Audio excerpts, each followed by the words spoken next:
Welcome to M कैंटल दोस्तों, channel में आपका स्वागत है। आज मार्केट ने फिर से वही करा जो इतने दिन से कर रही है, लगभग सेम रेंज के अंदर घूमते हुए मार्केट आज फिर 16,569 16,569 पे क्लोज हो गई निफ्टी, और बैंक निफ्टी 35,310 पर। अभी फिलहाल अगर आप मुझसे पूछें कि ओवरऑल में क्या चल रहा है, तो मैं ये कहूंगा कि अभी कंसोलिडेशन या डिस्ट्रीब्यूशन चल रहा है, और ये कंसोलिडेशन है या डिस्ट्रीब्यूशन ये ब्रेकआउट के बाद पता चलेगा, जो कि लग रहा है कि अब बहुत जल्दी होने वाला है। आज मंडे है और मुझे लग रहा है कि वेडनेसडे तक शायद ये क्लियर कर देंगे बिल्कुल ठीक ठाक से। सो वेट फॉर इट। और निफ्टी की अगर रेंज की बात करूं तो ऊपर में 16,800 और नीचे में 16,400, इन दोनों पे नजर रखिए। जिस तरफ से ब्रेकआउट मिले उस तरफ में आगे आप गेम को बढ़ा सकते हैं। हालांकि मार्केट अभी मुझे बहुत ज्यादा नीचे गिरती हुई नहीं दिख रही है, ग्लोबल संकेत भी ठीक ठाक है, और जिस तरह से जो financial institution across the world है मैनेज करने की कोशिश कर रहे हैं, ऐसा लग रहा है कि मार्केट बहुत ज्यादा नीचे तो नहीं जाएगी, बट फिर भी अभी वीकनेस बनी हुई है, सो बी केयरफुल। अगर आप मैक्रो व्यू की बात करें, लंबा वाला व्यू अभी भी वीकनेस का ही है, क्योंकि 16,800 को नहीं ब्रीच कर पाए हैं हम अभी तक। लेकिन फिलहाल माइक्रो में मुझे ऐसा लग रहा है कि हम जब तक 16,100 को तोड़कर नीचे नहीं बैठते हैं, तब तक हम और ज्यादा वीक नहीं हो रहे हैं। चलिए बाकी देख लेते हैं आज की खबरों को। आज की टॉप न्यूज में है कि पीएम यूके के जो हैं मिस्टर बोरिस, उनको वोट ऑफ कॉन्फिडेंस करना पड़ रहा है आज। और अगर उनके अगेंस्ट में वोट पड़ते हैं, अप्रोक्सीमेटली 180 वोट्स की जरूरत है। अगर वो पड़ते हैं तो वो ही might have to step down from the post of prime minister of UK. कल तक इसकी बात भी क्लियर हो जाएगी, open in the market. That may also impact the markets to an extent. और आज यूके ने यूक्रेन को कुछ मिसाइल्स देने का भी ऐलान किया है। और यूक्रेन और रशिया वॉर तो आप देख ही रहे हैं कि कहीं से बदलता नजर नहीं आ रहा है। बाकी एफआईआईज और डीआईएस की लड़ाई अभी भी चालू है, और ये वैसे ही चल रही है। आज फिर एफआईआईज ने 2,397.65 करोड़ का माल बेचा, 2,397.65 करोड़ का। अगेंस्ट दैट डीआईआईज ने बाइंग करी है 1,940 करोड़ की। और इसके साथ जो जून का मंथ है वो 8,550 करोड़ की सेलिंग एफआईआईज कर चुके हैं, और डीआईआईज की बाइंग की अगर मैं बात करूं तो 5,415.25 की बाइंग करी है डीआईआईज ने। Buy for the year, calendar year अगर हम बात करें तो एफआईआईज अभी तक 2,33,843.09 करोड़ का माल बेच चुके हैं। अगेंस्ट दैट डीआईआईज ने 1,90,782.82 करोड़ का माल खरीदा है। आज जो बढ़ने वाले शेयर थे उनमें 729 शेयर बढ़ रहे थे, 729, और 1,223 शेयर्स जो हैं वो गिर रहे थे। बढ़ने वाले शेयरों में कौन कौन था? Bajaj auto 3.93%, JSW steel sector में, आज मेटल सेक्टर में एक अच्छी तेजी थी आज, सिवाय उसके बैंक्स में थोड़ा सा स्टेबल था, बाकी सब जगह गिरावट थी हालांकि। लेकिन जेएसडब्ल्यू स्टील ने 2.94% का गेन किया, टाटा स्टील ने 2.94% का गेन किया। इसके अलावा बजाज ऑटो 3.93%, सिप्ला 1.57%, ओएनजीसी 1.55% बढ़े। और बड़े वाले शेयरों में इन्फोसिस जो है वो लगभग फ्लैट ही था, 0.55% बढ़ा। और रिलायंस जो दूसरी तरफ है वो नेगेटिव में था, आज 0.43, लगभग फ्लैट ही था, गिरा। और एचडीएफसी बैंक भी 0.13% गिरकर फ्लैटिश ही बंद हुआ है। तो मार्केट में कुल मिलाकर बहुत ज्यादा खेल हुआ नहीं आज बड़े वाले शेयरों में। और फिर भी निफ्टी जो है आज 76 पॉइंट छोड़ गया। हालांकि बैंक निफ्टी ने अपने आप को काफी अच्छे से सस्टेन करा है, और जब तक 35,000 इंटैक्ट है बैंक निफ्टी में तब तक ये सेफ है। आप अगर इसमें पोजीशन लें तो बाय की ही लें।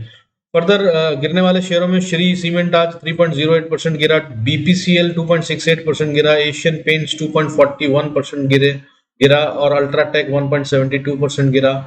कोल इंडिया भी 1.09% गिरा।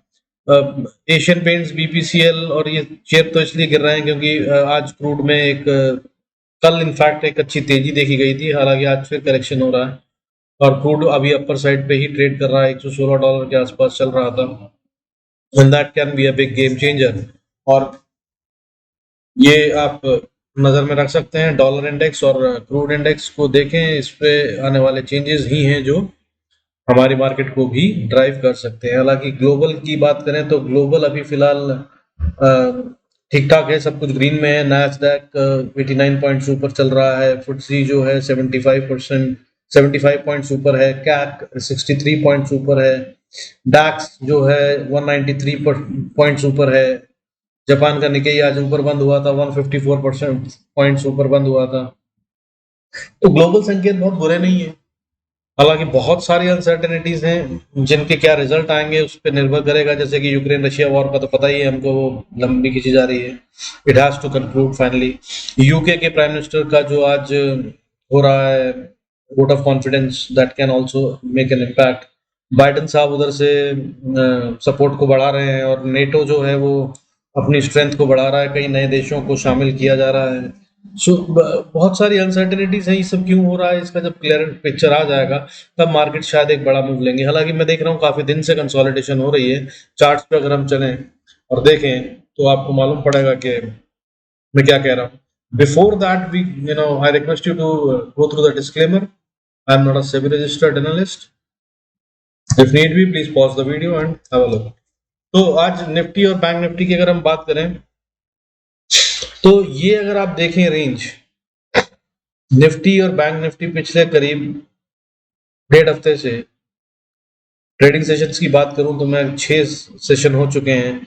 16,400 नीचे में जाता है और ऊपर में एक बार 16,800 को भी छूने की कोशिश करी है, लेकिन वैसे अगर बात करा जाए तो 16,700 से 16,400 के बीच में घूम रहा है। कब से इसने ये पार कर लिया था? 30 मई को, और आज क्या है? 6 जून। तो अभी भी ये इस रेंज से बाहर नहीं निकला, और जब तक ये इस रेंज में है तो हम इसे कंसोलिडेशन या डिस्ट्रीब्यूशन ही मानेंगे। और क्या हो रहा है अभी तक क्लियर नहीं है, क्योंकि किस तरफ ब्रेकआउट देगा पता नहीं है। हालांकि अगर मैं वैसे बात करूं चार्ट के टेक्निकल्स के हिसाब से, तो निफ्टी में जो है अगर हम देखें आर्ली चार्ट को, तो ऐसा लग रहा है कि अब ये डिसाइसिव पॉइंट पे पहुंच रहा है, क्योंकि इसने इधर से भी और उधर से भी अपनी एक रेंज को बना लिया है। और अब ये जिस भी तरफ जाएगा शायद 100-150 पॉइंट में ही। ये देखिए, यहाँ से अगर आप देखें तो ये यहाँ से चला था, ऊपर गया और फिर ये नीचे आया। यानी कि अगर मैं कहूँ तो अभी हुई नहीं है पूरी, लेकिन हेड एंड शोल्डर फॉर्मेशन जो है काफी क्लियर नजर आ रही है यहाँ पे। जिसका मतलब ये है कि अगर ये बनता है हेड एंड शोल्डर तो ये ब्रेकआउट है नीचे की तरफ। यानी कि जब तक 16,400 इंटैक्ट है, 16,400 को तोड़ दे अगर ये, तो ये बियरिश हो जाएगा और खतरनाक हो जाएगा। और अगर वैसे मैं ओवरऑल बोलूं बड़े लेवल पे, तो आप देखिए कि इसको ये जो बना रहा है इसको फ्लैग पैटर्न भी कहते हैं। इसको अगर हम देखें फ्रॉम द डेट 5:30 यानी कि 30 मई, जिस दिन इसने ब्रेकआउट देकर ऊपर की रेंज बनाई है, तब से अभी तक जो बना रहा है ये बन रहा है हेड एंड शोल्डर। और अगर हम बात करें कि ये 26 मई से जो कर रहा है, तो ये देखिए यहाँ से इसको बोलते हैं फ्लैग पैटर्न। अब अगर ये फ्लैग पैटर्न है और ये ऊपर की तरफ ब्रेकआउट देता है, जिसकी की पॉसिबिलिटी भी है, नीचे की भी है क्या, तो करीब करीब यहाँ से 16,700 से 15,900 यानी कि करीब करीब 700-800 पॉइंट ऊपर की तरफ बनते हैं। अगर ये 16,800 के ऊपर देता है ब्रेकआउट, तो आप कम से कम 500 पॉइंट कैप्चर करने की कोशिश कर सकते हैं। So that's what it is. तो आइए लेवल देख लेते हैं। बैंक निफ्टी के लेवल्स बता रहा हूँ स्पॉट के। अगर ये निफ्टी कल ऊपर की तरफ जाना शुरू करता है तो पहली रेजिस्टेंस जो फेस करेगा वो 16,590 पे फेस करेगा। उसके बाद 16,610 पे फिर से एक रेजिस्टेंस है, और अगर इसको पार कर लेता है तो अगली रेजिस्टेंस 16,650 पे है, और अगर इसको पार कर लेता है तो 16,720, 720 से 50 मान लीजिए, ये एक रेंज होगी जहाँ पे अटकेगा। और अगर इसको इसने अच्छी सी बड़ी सी कैंडल से पार कर लिया तो ये अगली रेजिस्टेंस 16,780-90 पे फेस करेगा, और इसको पार कर लेता है तो 16,800 तो आ ही गया। फिर हमने बताया जैसे कि 800 को अगर पार कर लेता है और वहां पे 1 घंटा भर ट्रेड कर लेता है तो लॉन्ग के ट्रेड ले लीजिएगा। फिर हम ऊपर जा रहे हैं और फ्लैग पैटर्न कंप्लीट हो गया है, और उसके बाद फिर नो लुकिंग बैक, फिर हम आराम से 17,000 को तो पार कर ही जाएंगे। खैर नीचे की तरफ देख लेते हैं। अगर नीचे की तरफ आता है तो पहली सपोर्ट जो बनती है वो 16,000 16,523 की बनती है। 16,523 को अगर ब्रेक कर देता है, जो कि 200 EMA है आर्ली चार्ट पे, तो ये नीचे आकर 16,460-70 पे सपोर्ट लेगा। और अगर 16,450 को तोड़ देता है तो अगली सपोर्ट जो स्ट्रॉन्ग वाली बनती है वो 16,400 पे बनती है। 16,400 को इसे ब्रेक नहीं करना चाहिए, यहाँ से बाउंस कर लेना चाहिए। हालांकि अगर इसको तोड़ दे तो जो अगला लेवल है वो 16,350 है, उस पर सपोर्ट बनती है। और अगर उसको ब्रीच कर देता है तो फिर अगला सपोर्ट जो बनता है वो 16,240 के आसपास बनता है। और उसको तोड़ने के बाद 16,150 और उसके बाद 16,100। अगर इनको तोड़ दे तो फिर ये खतरनाक हो जाएगा नीचे की तरफ, फिर हम बड़े वाले गिरावट के लिए बढ़ेंगे, जिसके कि अभी चांसेस नहीं दिख रहे हैं। पर मार्केट है, कुछ भी कर सकती है, सो नजर रखिएगा। बैंक निफ्टी में देख लेते हैं। बैंक निफ्टी में भी लगभग वैसा ही पैटर्न बन रहा है। अगर आप देखें तो देखिए यहाँ पे फ्लैग पैटर्न कंप्लीट कर रहा है और इसको ब्रेकआउट देना है। अगर ये ऊपर जाता है और 35,900 को पार कर देता है, 36,000 ही मानिए, तो फिर ये फ्लैग पैटर्न अगला आपको 34,300 से 1500 पॉइंट ऊपर आराम से दे सकता है इसके ऊपर। यानी कि 36,000 के ऊपर अगर जाता है तो आप 37,500 के लिए खेल सकते हैं आने वाले 2 से 3 दिन में, हो सकता है इसी एक्सपायरी तक के लिए। अभी बियरिश नहीं है और मुझे ऐसा लग रहा है कि कल शायद ऊपर की तरफ हम बढ़ेंगे, लेकिन ये सस्टेन होगा कि नहीं ये कहना बड़ा मुश्किल है, सो नजर रखिएगा। लेवल्स देख लेते हैं। अगर ये ऊपर की तरफ जाता है तो पहला लेवल 35,430 का है, वहां पर रेजिस्टेंस फेस करेगा। उसके बाद 35,512 पे, 35,512 को पार कर लेता है तो 35,750 पे, 750 को पार करने के बाद 35,860 पे, और 860 को पार कर ले तो 36,420, 36,000 और फिर 36,420, इस पे आप नजर रख सकते हैं। ये लेवल्स आने के लिए होंगे और 36,420-30 के पास ये वापस नीचे की तरफ मूव कर सकता है या फिर बड़ी सी कैंडल से पार कर सकता है। अगर बड़ी सी कैंडल से पार करे तो आप इसमें अपसाइड का ट्रेड ले सकते हैं। और नीचे की तरफ अगर हम देखें तो पहली सपोर्ट बनती है 35,200, बहुत ही नजदीक है। और अगर ये ब्रीच हो जाती है तो हम वीक हो जाएंगे, हम बियरिश हो जाएंगे। और अगर इसके नीचे की बात करें तो फिर 35,100 पे एक सपोर्ट और है छोटी सी, उसको अगर हम ब्रीच कर देते हैं तो 34,950 को अगर हम ब्रीच कर देते हैं तो फिर हम आ रहे हैं करीब करीब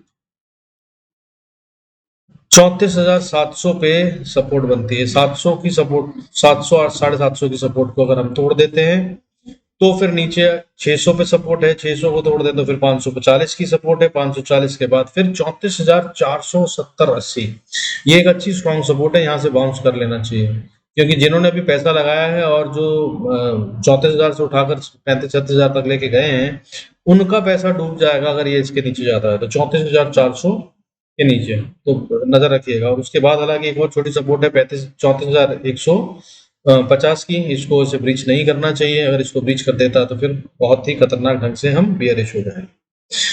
और before I conclude, I wish to apologise. मैं कुछ दिन से वीडियो नहीं बना पा रहा था। माय वाइफ वाज हॉस्पिटलाइज्ड, उसका एक छोटा सा गॉल ब्लैडर स्टोन का ऑपरेशन था, जिसकी वजह से मैं नहीं बना पाया हूँ। आज ही डिस्चार्ज करा के लाया हूँ, तो आज वीडियो बना रहा हूँ। हो सकता है कि मैं कल भी शायद ना बना पाऊँ या छोटा सा बनाऊँ। Would apologize for that. I'm sure that you will understand and forgive me for that. Thank you so much for staying connected. God bless us all. Stay tuned.